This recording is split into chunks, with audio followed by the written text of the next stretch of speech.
अगर तुम्हारे लिए कोई करवा चौथ नहीं रखती तो परेशान मत हो मेरे भाई। बिना करवा चौथ के भी 75 से 80 साल तक जी सकते हो। अब विश्वास ना हो तुम मोदी जी को ही देख लो।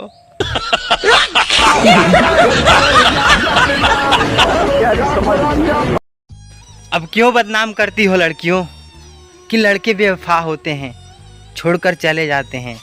अरे भाई तो हाथ उसी का पकड़ो ना जो कभी ना छोड़े। अब जैसे कि बिजली का तार हो गया।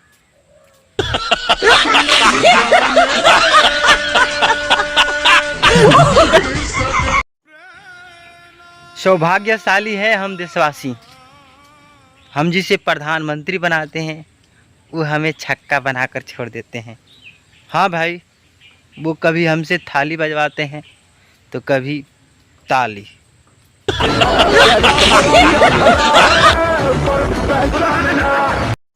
एक पंडित जी अपने कथा में बता रहे थे कि गोबर और गौमूत्र बहुत अनमोल चीज़ है। तो मैं उन पंडित जी से पूछना चाहूँगा, क्या पंडित जी हम आपको गोबर और गौमूत्र दान में दे सकते हैं क्या?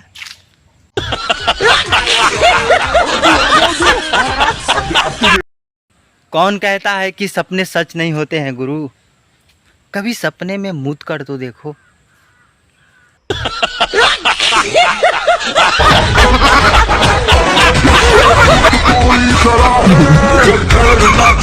एक बात मैं शादीशुदा मर्दों के लिए बोलना चाहूँगा कि आप ज़्यादा ध्यान उस पे दे जिससे आप ब्याह कर लाए हैं, बल्कि उस पे नहीं जिससे पड़ोसी ब्याह कर लाया है।